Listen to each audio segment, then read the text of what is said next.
সিলেট শহরের উত্তর প্রান্ত ঘিরে রাখা সবুজ বনানী হলো লাকাতরা চা বাগান।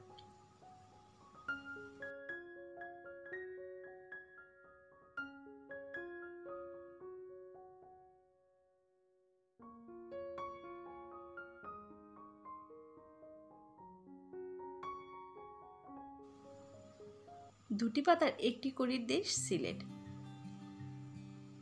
জাফলং, ভোলাগঞ্জ এবং মাজার আরও অনেক কিছুই আছে সিলেটে দেখার মতন। সব কিছু দেখার পরেও যখন সবুজের সমারোহে এই চা বাগানগুলোতে দেখতে আসে ভ্রমণ পিয়াসুরা, তখন কিন্তু তাদের মনটা অনেক ভালো হয়ে যায় চারিদিকে যখন সবুজ দেখে। আসসালামু আলাইকুম, সবাইকে স্বাগতম আমার এসএস ফ্যামিলি ব্লগসে।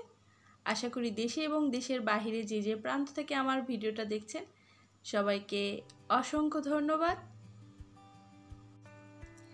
সিলেটের সবচেয়ে জনপ্রিয় এবং অনেক সুন্দর একটি চা বাগান ভিডিওর আপনাদের সাথে আজ শেয়ার করতে এসেছি। যদি আপনাদের কাছে ভালো লেগে থাকে তাহলে প্লিজ পুরো ভিডিওটা দেখবেন। আর যারা নতুন দেখছেন তাদের কাছে যদি খুব বেশি ভালো লেগে থাকে ভিডিওটা, অবশ্যই সাবস্ক্রাইব করবেন প্লিজ, আর লাইক করবেন এবং কমেন্ট করে জানাবেন আপনাদের কাছে কেমন লেগেছে। আর যারা অলরেডি এই কাজটা করেছেন তাদেরকে অসংখ্য ধন্যবাদ।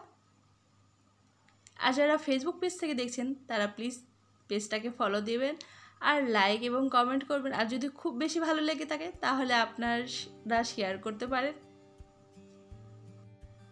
ন্যাশনাল ট্রি বোর্ড অধীনস্থ এই সরকারি চা বাগান প্রায় 1293 হেক্টর বা প্রায় 32 একর জায়গা জুড়ে বিস্তৃত। অসংখ্য চা গাছ ও উঁচু নিচু পাহাড়ে ঘেরা লাকাতুরা চা বাগান দেশের বৃহত্তম চা বাগানগুলোর মধ্যে অন্যতম। লাকাতুরায় চা বাগানের পাশাপাশি দেখতে পাবেন রাবার বাগান, রাবার সংগ্রহের দৃশ্য, যা আপনাদেরকে অনেক ভালো লাগবে শ্রমিকদের কাজের প্রক্রিয়া। টিলার উপর বিস্তৃত এই চা বাগান, কোনো টিলার বেয়ে উঠে গেছে সরু পথ, সেই পথ ধরে শেষ হয়েছে বাংলোতে।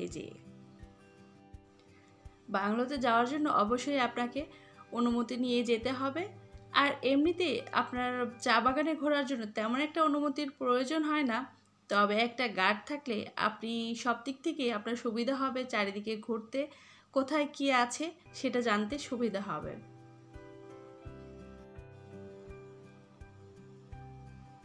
বছরে এই চা বাগান থেকে উৎপাদিত প্রায় 5 লক্ষ কেজি দেশীয় চাহিদা মিটিয়ে কিন্তু বিদেশেও রপ্তানি করা হয়। মালিনীছড়া আর লাকাতুরা চা বাগানের পাশাপাশি শুধু ব্যবধান রাস্তার এপাশ আর ওপাশ।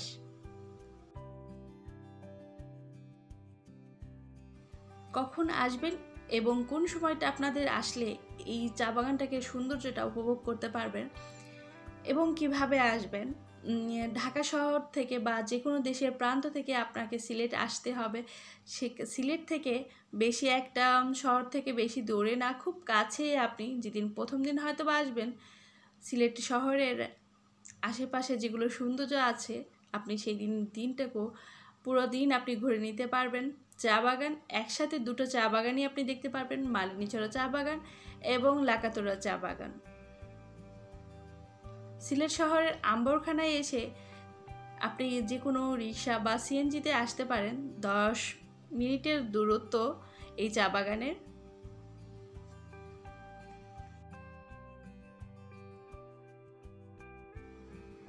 এমনকি যেদিন আপনারা হয়তোবা ভোলাগঞ্জ কিংবা বিছানাকান্দি বা রাতারপুল যাবেন, তখনও আপনারা এই চা বাগানের সৌন্দর্যটা দেখতে পারবেন, কারণ এই রোড ধরেই আপনাকে যেতে হবে ভোলাগঞ্জ, সাদা পাথর এবং বিছানাকান্দি, বিভিন্ন জায়গায় আপনাকে যেতে হবে এই রোডেই।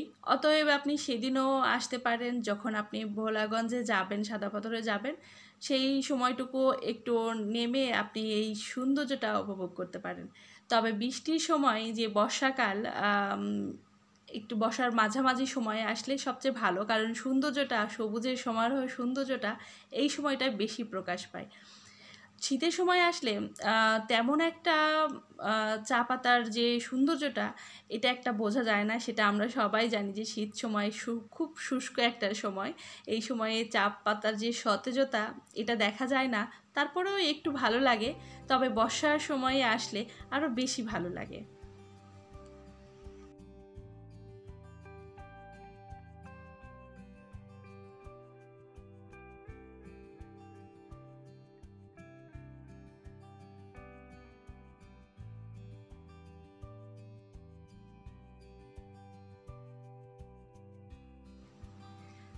সিলেট বলতেই চা বাগান, আর চা বাগানটা সিলেটের সব জায়গাতেই আপনার চোখে পড়বে।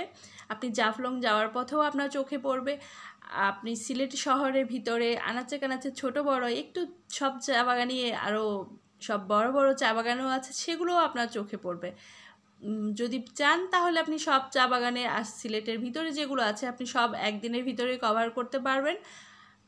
আর কালাগুল চা বাগান আছে, যেটা জাতীয় উদ্যানের ওইদিকে আম্বরখানার ওখানে, সেটা আপনি দেখতে পারবেন। সেই সম্পর্কে আমার একটা ভিডিও আছে, আমি ডিসক্রিপশন বক্সে সেই ভিডিও লিঙ্কটা দিয়ে দিব। যদি চান সেই চা বাগানটাও আপনারা ঘুরে আসতে পারবেন।